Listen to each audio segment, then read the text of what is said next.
1978. 22 different songs reached number one on the Billboard Hot Soul Singles chart that year. 22. That had never happened before in a single calendar year.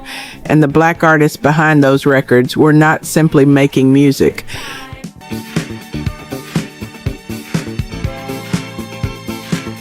They were making statements, making sacrifices, and in some cases, making their final stand before everything in their lives changed forever.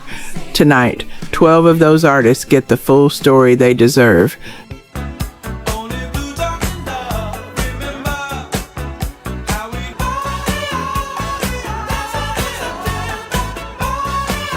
One legend had spent decades shaping other people's careers before finally claiming number one for himself.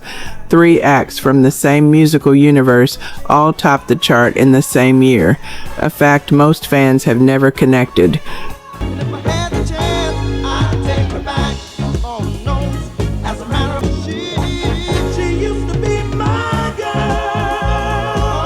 And the group holding the year-end number one position had already spent years proving that black music could be cosmic, disciplined, and spiritually powerful all at once. If you love classic R&B and soul music, subscribe right now and drop a comment naming the song that changed your life. Stay until number one. The most remarkable story on this entire countdown is still ahead. Let's begin.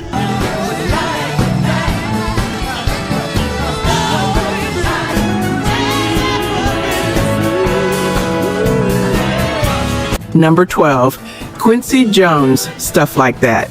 By 1978, Quincy Jones had already arranged for Frank Sinatra, served as musical director for Mercury Records, scored major films, and quietly shaped more careers in black music than most people could name.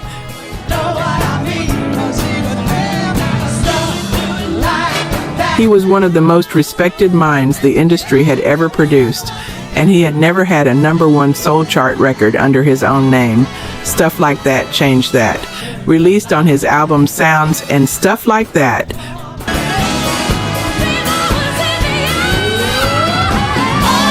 The record gathered Chaka Khan, Ashford and Simpson, and Hank Crawford into one room and let Quincy Jones do what he had always done best, build something sophisticated, warm, and completely irresistible.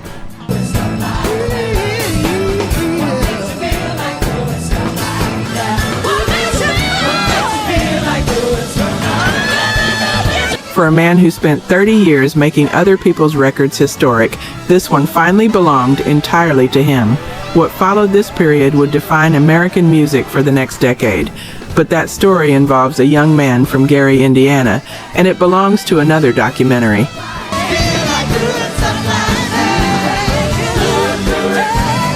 "11 artists remain on this countdown, and the next entry proves that in 1978, the most groundbreaking records didn't always come from the most expected places.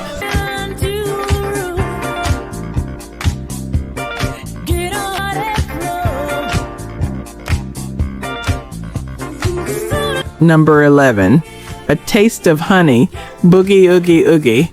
In 1978, one record reached number one on the soul chart, number one on the Billboard Hot 100, went platinum, and won the Grammy for Best New Artist. The group behind it was black, female-led, and playing every instrument themselves.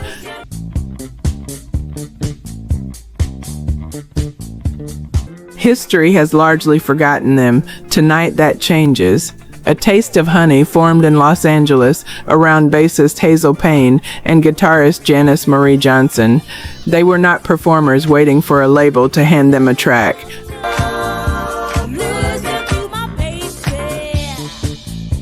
They were musicians, real ones, who spent years building their sound through live performance before a record deal ever materialized. Capitol Records almost passed on Boogie Oogie Oogie entirely. Radio didn't hesitate. When the song hit the airwaves, audiences responded immediately.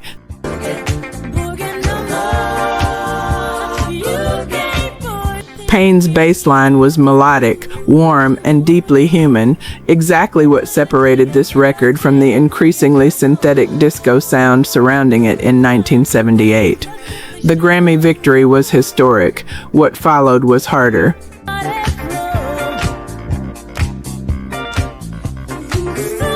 Despite crossing every commercial barrier, the industry support that should have sustained them largely never came.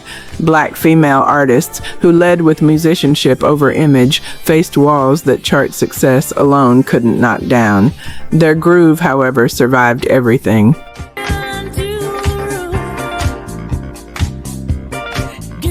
It lives inside records people still love today. Most listeners just don't know where that heartbeat originally came from. The artist at number 10 had one of the most powerful voices black music had ever heard, but in 1978, she was still fighting to stand on her own terms. What she recorded that year became an anthem, and what she was living through while recording it makes the song hit completely differently.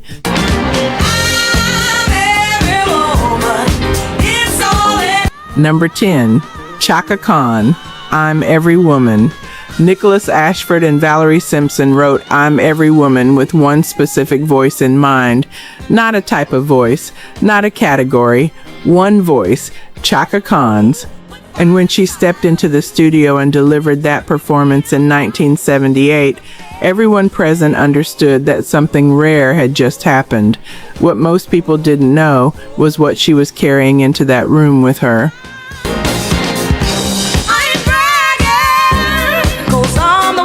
Born Yvette Marie Stevens in 1953 and raised in Chicago, Chaka Khan grew up surrounded by gospel, soul, and a community that expected music to mean something. She became lead vocalist for Rufus in the early 1970s, and her voice immediately became the group's most magnetic and defining instrument.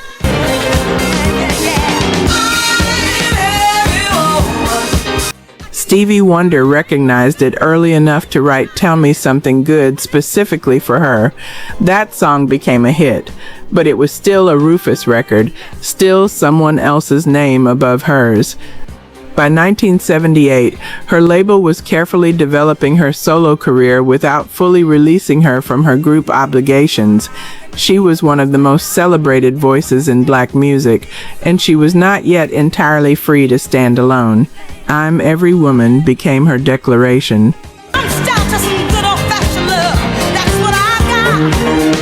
The danger of fear, and simply I will appear. The song's legacy grew even larger in 1992 when Whitney Houston recorded it for the Bodyguard soundtrack, introducing it to an entirely new generation while Chaka Khan watched with deeply complicated feelings. In 1978, the original mattered most, and the woman who sang it was only just beginning to show the world exactly who she was.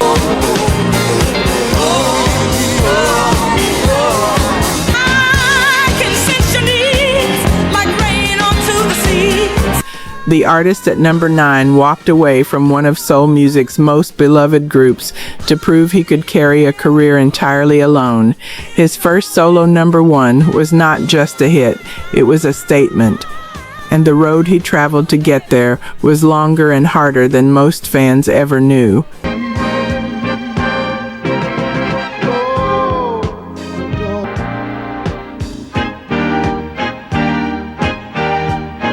Number 9, Teddy Pendergrass, Close the Door. Some artists spend their entire careers waiting for the moment when an audience finally sees them. Not the group, not the brand, not the name above theirs on the marquee, just them.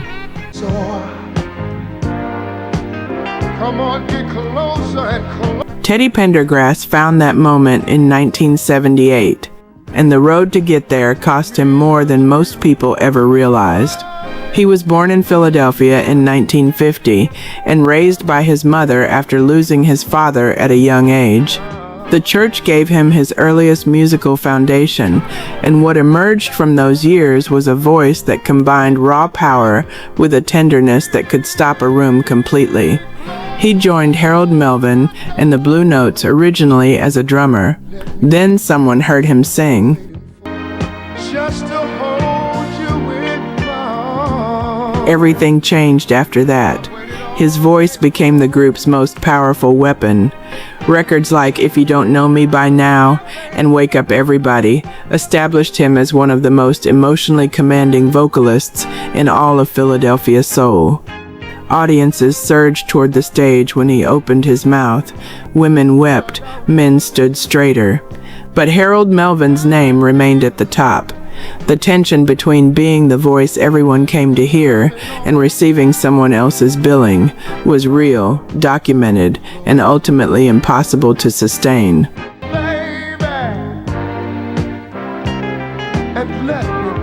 Pendergrass made the decision to leave and stand alone, a move the industry greeted with genuine skepticism. Could he carry a career without the group identity behind him? Close the Door answered that question completely. Released in 1978 on his second solo album, the record was intimate, sophisticated, and undeniably adult. It reached number 1 on the soul chart and became the defining statement of his solo career. What followed was equally remarkable. Let me rub your back where you say.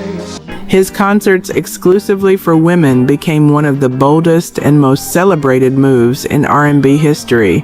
Not gimmick, but genuine artistic expression entirely on his own terms. In 1982, a car accident left him paralyzed. What he had built by then, the voice, the records, the legacy, remained untouched by what the accident took. He continued recording. He continued performing. He never stopped. The artist at number 8 arrived in 1978 with equal force and equal hunger. But his story began far from Philadelphia, and the path he took to reach that number 1 position was unlike anything the soul chart had seen before.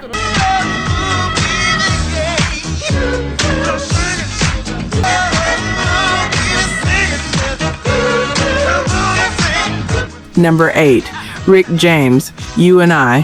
Before the cultural references, before the controversies, before anything else attached itself to his name, there was a young man from Buffalo, New York, who spent years fighting just for the right to be heard.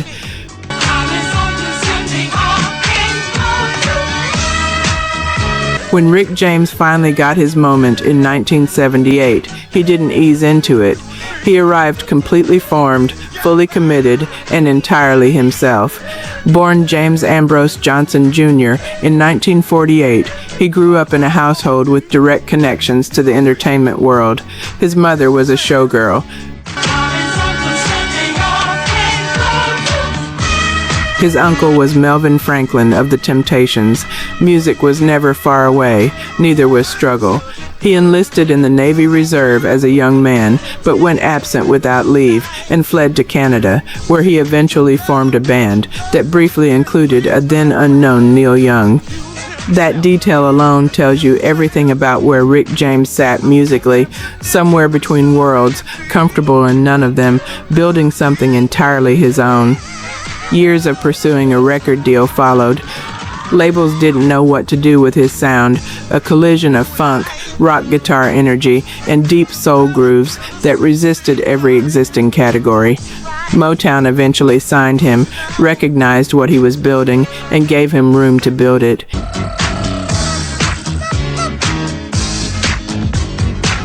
His 1978 debut album, Come Get It, introduced that sound to the world. You and I became his first soul chart number 1, a record that established his vocal identity and his persona in the same breath. He was also producing his own material, which remained relatively uncommon for debut artists at the major label level in 1978.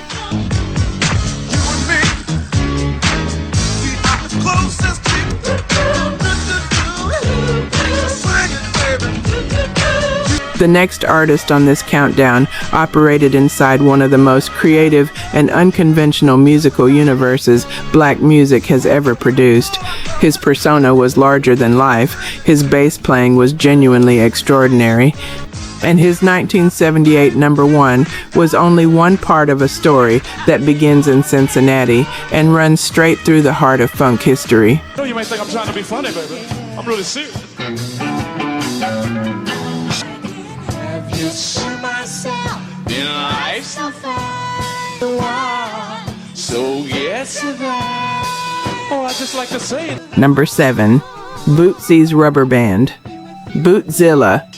In 1978, one man wore star-shaped glasses, played a star-shaped bass, called himself Bootzilla, and reached number 1 on the soul chart. And underneath every layer of costume and character was one of the most genuinely gifted musicians black music has ever produced. William Earl Collins was born in Cincinnati, Ohio in 1951.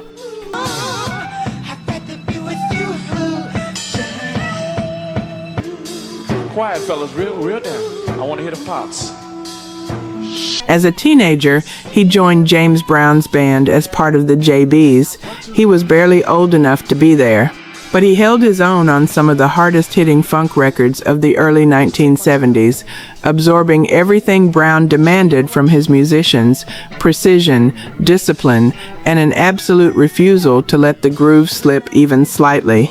What he learned inside that band became the foundation of everything that followed. What he endured there also shaped his decision to eventually move on. George Clinton recognized in Bootsy Collins something beyond virtuosity.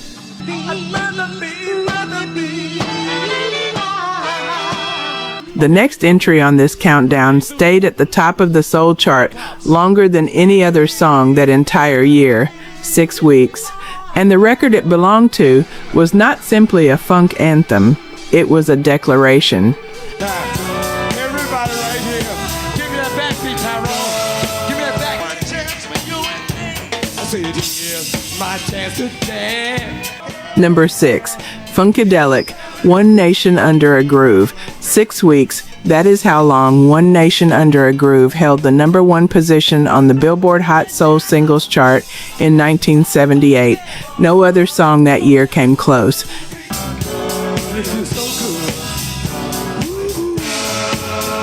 But the chart dominance was almost secondary to what the record was actually saying and who it was saying it to. Funkadelic and Parliament were both George Clinton creations, but they served different purposes inside his musical universe.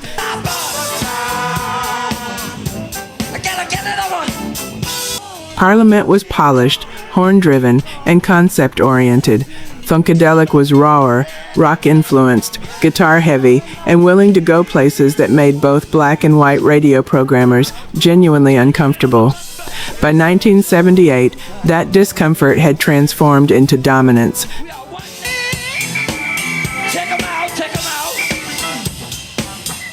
One Nation Under a Groove was a deliberate celebration of music as liberation.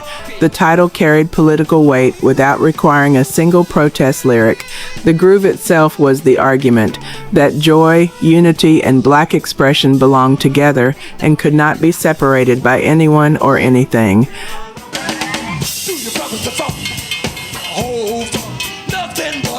Here is the fact that most fans have never fully absorbed. In 1978, 3 separate acts operating under George Clinton's creative direction all reached number 1 on the Billboard Hot Soul Singles chart: Parliament, Funkadelic, Bootsy's Rubber Band. 3 different acts, 3 number 1s. One musical mind connecting all of them. That had never happened before. It has not happened since. The extended live versions of One Nation Under a Groove became events. Audiences didn't just dance, they participated in something that felt communal and necessary.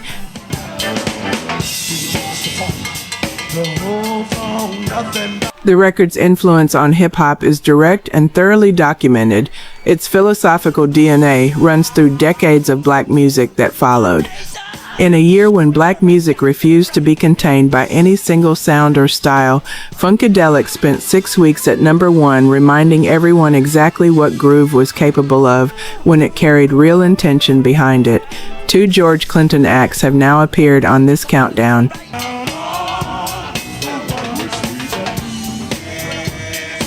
But the third, the one that started the P-Funk chart dominance of 1978, ranks even higher, and the story behind that record includes a musical innovation so specific and so influential that producers and programmers are still reaching for it today.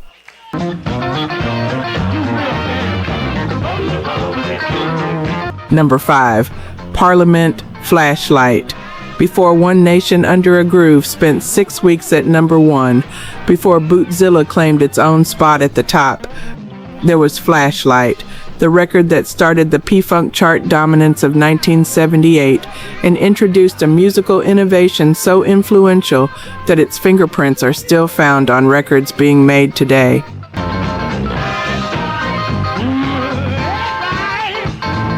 Parliament and Funkadelic existed as legally distinct recording acts operating simultaneously under George Clinton's creative direction. If Funkadelic was the raw, guitar-driven expression of the P-Funk universe, Parliament was its more polished, conceptually ambitious counterpart, horn arrangements, layered vocals, and a theatrical mythology that culminated in one of the most elaborate live productions black music had ever seen.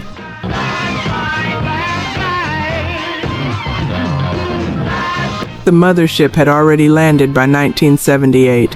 The concerts were events. The costumes were statements. The music was both spectacle and substance.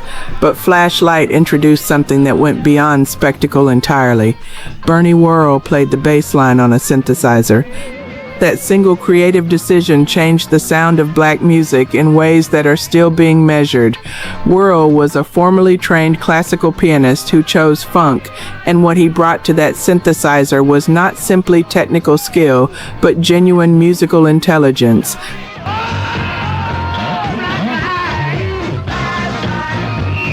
The bass line he created for Flashlight was melodic, propulsive, and completely new on black radio in 1978. Parliament had never had a number 1 soul chart record before this moment. Flashlight delivered it, and in doing so completed a picture that most music fans have never fully seen.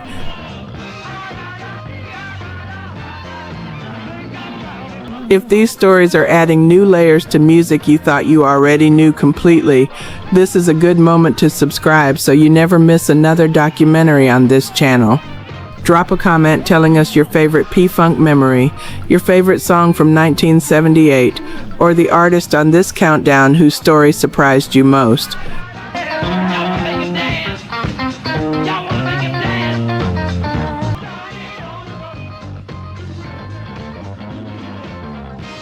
And stay with us, because the artists still ahead on this countdown include some of the most remarkable stories in the entire history of R&B and soul music. The next entry on this countdown is one of the most unexpected pairings in soul music history.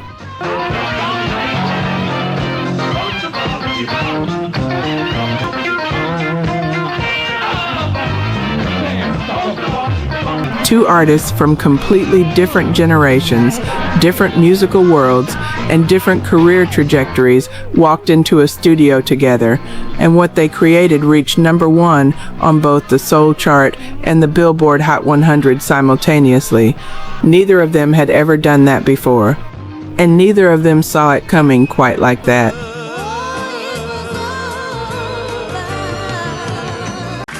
Number 4. Johnny Mathis and Denise Williams, Too Much, Too Little, Too Late. What happens when an established legend and a rising talent find themselves singing the same song with nothing to prove and everything to gain?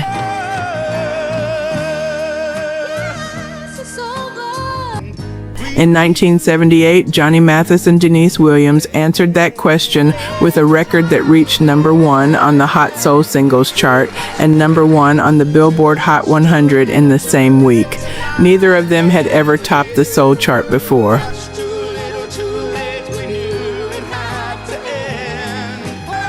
As black music transformed around soul, funk, and disco, the space for a classically romantic balladeer narrowed considerably. Mathis remained respected. He remained working. He had not, however, recaptured the commercial heights of his earlier years. This collaboration represented something genuinely important to him, not a desperate move, but a purposeful one. Denise Williams arrived from an entirely different direction.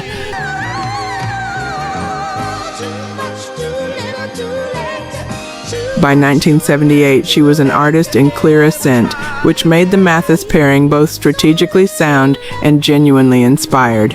Their voices occupied completely different registers and emotional territories, and that difference was precisely what made the record work.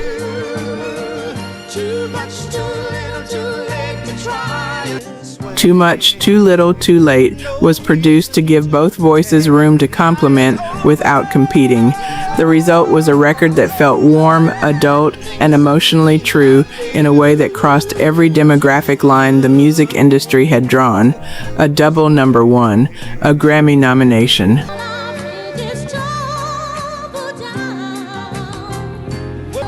And a reminder that in 1978, beautifully crafted black vocal music could reach anyone willing to listen. 3 entries remain on this countdown. And the group at number 3 spent over a decade earning the right to stand where they stood in 1978, at the very top of Philadelphia soul, in the middle of a musical era that was trying hard to leave them behind. Their response was one of the most satisfying moments of the entire year.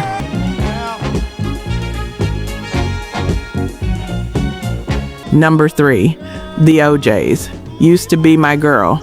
By 1978, some critics had already started writing the Philadelphia sound's obituary. Disco was consuming everything. Funk was expanding in directions no one had fully predicted. The old guard, certain voices in the industry insisted, was giving way to something newer and faster and less rooted in tradition. Eddie Levert, Walter Williams, and the O'Jays responded to that narrative the only way they knew how, with a record so undeniably alive that no one could argue with it.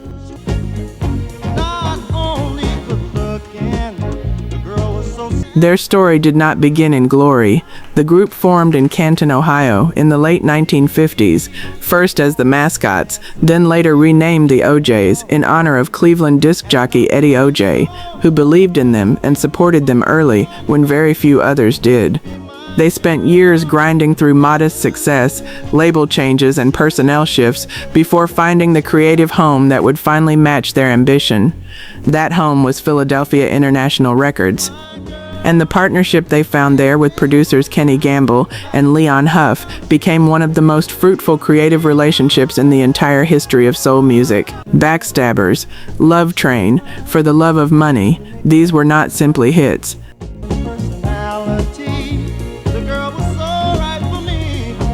The O'Jays in 1978 were a veteran group at the top of the soul chart, proof that longevity in black music was not simply about surviving, it was about continuing to matter, continuing to say something real, continuing to show up with the kind of conviction that audiences recognize immediately and never forget. Gerald Levert, Eddie's son, would eventually carry that same conviction into his own extraordinary career.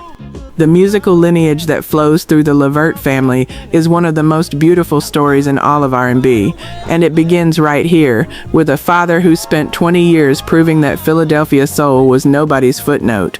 2 entries remain on this countdown.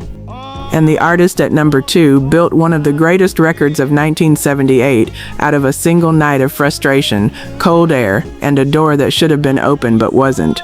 That story is one of the most remarkable origin stories in the history of black music, and it is coming next.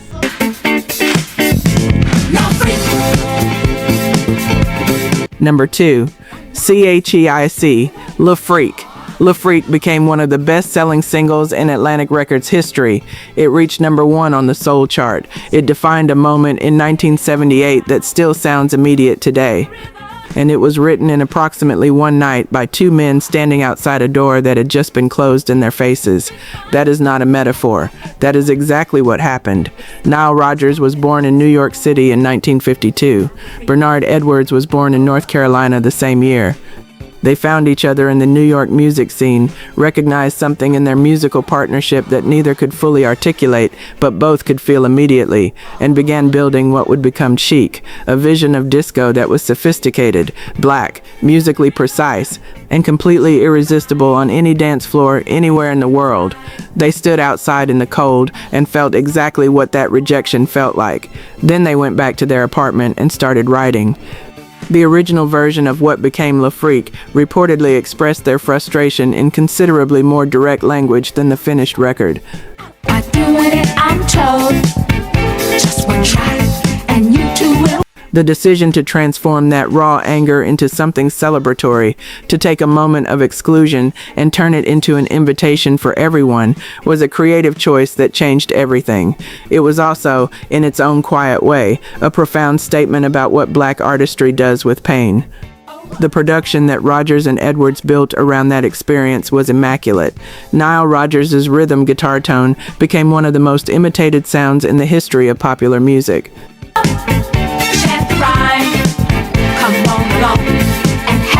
Bernard Edwards' bass playing was melodic, locked, and generous. It held everything together while somehow making it all feel effortless. Le Freak reached #1 on the Soul chart and remained there through the final weeks of 1978. Their production work extended far beyond their own records. Sister Sledge's We Are Family, records for Diana Ross, and later collaborations with David Bowie and Madonna demonstrated the full reach of their creative vision. Bernard Edwards died in 1996 while on tour in Japan. The partnership that produced some of the most enduring music of the late 20th century closed that night. You down, has your head spinning all around. Nile Rodgers survived cancer decades later and returned to global prominence through his collaboration on Daft Punk's Get Lucky, proof that what he and Edwards built was never going to quietly disappear. One entry remains. And what Earth, Wind and Fire accomplished in 1978, and the remarkable human story behind it, deserves every second of what comes next.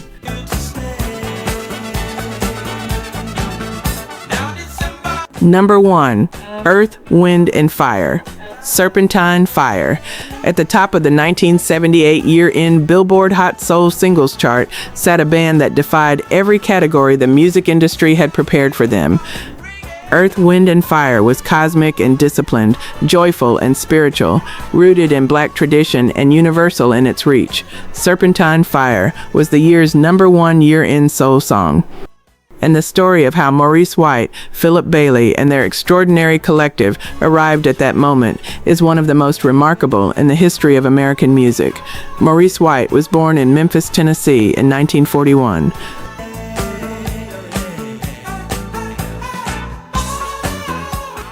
He grew up shaped by the church, by rhythm, and by a relationship with music that was never casual. It was total. His formal studies at the Chicago Conservatory of Music sharpened what was already natural. His work as a session drummer at Chess Records placed him inside some of the most important recording sessions in soul and blues history, playing on records that listeners still love today without knowing who was behind the kit. That vision became Earth, Wind and Fire. Founded in 1970 and eventually relocating to Los Angeles, the group went through early personnel changes before assembling the classic lineup that would change everything. Philip Bailey's arrival was transformative. His falsetto, one of the most extraordinary vocal instruments in the history of popular music, created a partnership with White's deeper, earthier voice that gave the group a range no single vocalist could have provided alone.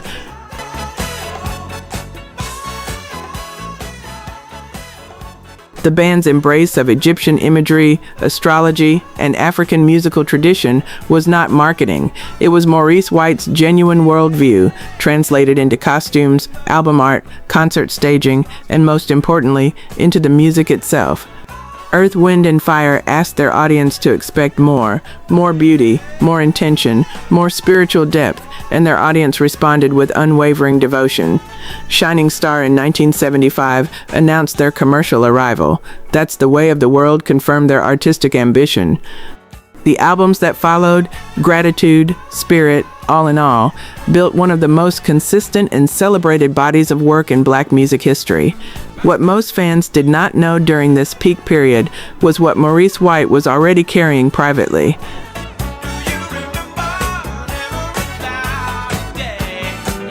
Philip Bailey carries the legacy forward with the same commitment Maurice White brought to every rehearsal, every recording session, and every night the lights came up on that stage.